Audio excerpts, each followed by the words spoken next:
Let's go through some advanced classification steps. First, document definitions need to be created, and in this demo, they already have been.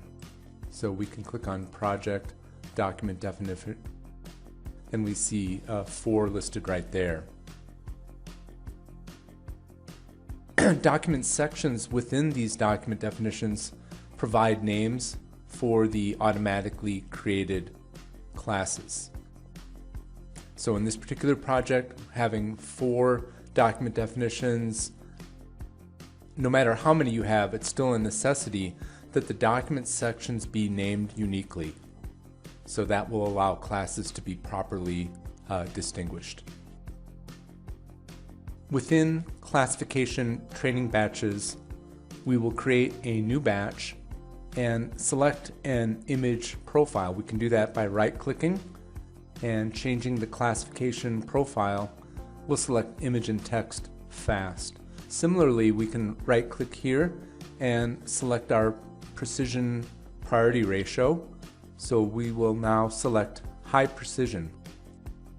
Next, we want to load images into the batch.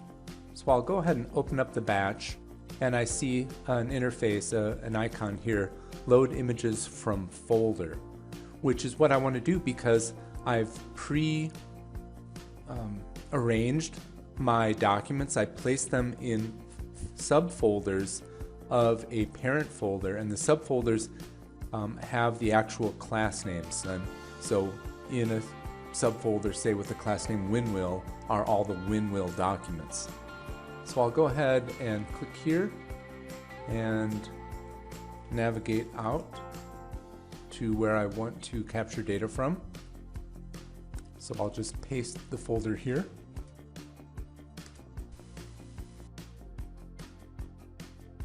And the images are being added. So while they're being added, we can take a look at this foldering structure.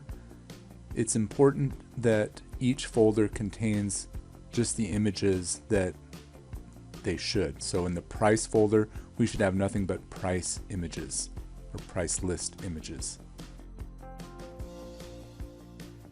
And we'll let these images get added to the system.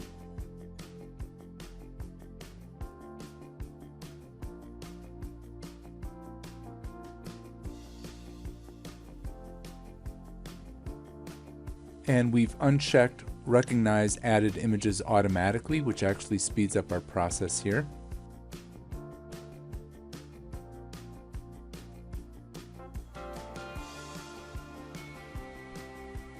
We'll select all the images and set class based on subfolder name. This is a real time saver because it prevents us from having to manually go through and possibly make mistakes as we attribute a reference class to each of these images in this batch. So we see contract, passport, and price images here. Now we need to connect the created classes with document sections. So I can open up the class mapping dialog, and I can then select contract, passport, and price,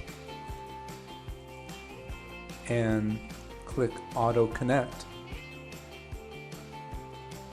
And it found the document name and document section, document definition name and section that corresponds. For the left class, I'll select Choose, and this happens to be a variant of the QA report document definition. It happens to be a variant that doesn't exist yet. So I'm going to add a record, left, and I'll click on OK. Then I'll select that variant, click Select, and I'll click OK, and that's been mapped. The same thing can be done for PCF. So once again, QA report, variant select. I don't want left, I want PCF. So I'll add the record PCF. I'll click OK.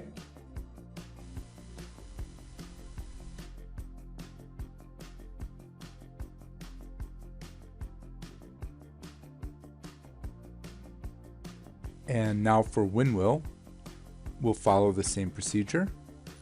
We'll click Add Record, type in Winwheel, select Winwheel, and click OK. Note that you can use this panel on the side for quickly assigning classes. Let's do benchmark. Benchmarking can split your documents into documents marked for training and some marked for testing. So usually we do 60% for training and 40% for testing. You can make adjustments if you need to, but when we click OK, that's going to go ahead and run a benchmark test. It's essentially going to perform classification. So we'll let it go. You can see some of these documents are now marked for testing and some for training. And while this is running, I'll just mention that one training batch, one classification training batch, is equivalent to one classification model or classifier. And we can create several classifiers inside of one project and specify the appropriate project at the project or batch type level. So we can see some statistics available in a log, but here we see the confusion matrix. The confusion matrix is formed according to the results for the documents that had the status for testing. We can see the statistics according to pages or percent, and we can also view statistics by class, and we can look at confusing classes, those classes that have the most problems. And we can see a markup problem here by double-clicking. We can double-click on this image and we can see that this passport got recognized as a contract. So this is definitely an error, and you can see that the reference class is different than the result class, and you can see it graphically in the confusion matrix, which is very helpful. I can actually right-click on my misclassified image and select Show Similar Pages.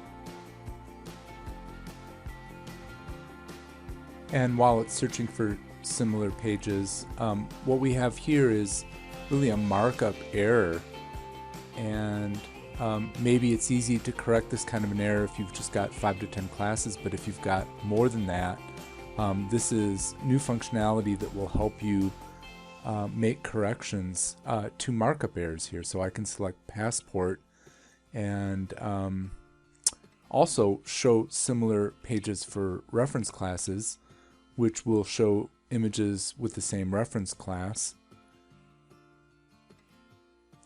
And I can also show similar pages for result class. So if I right click, and we can see those images.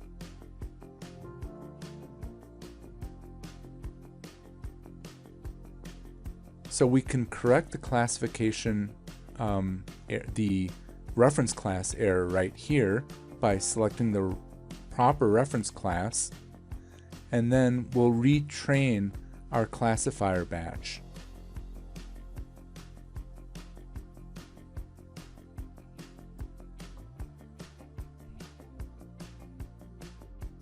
And we can see that our results have improved.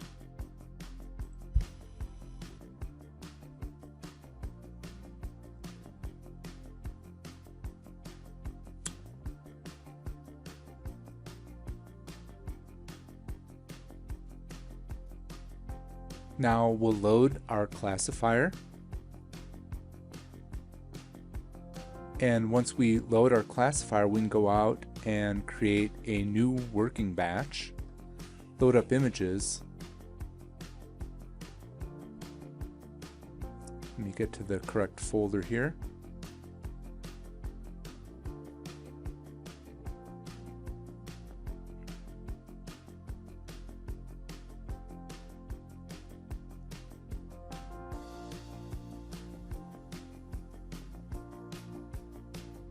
And we can recognize all these images for testing.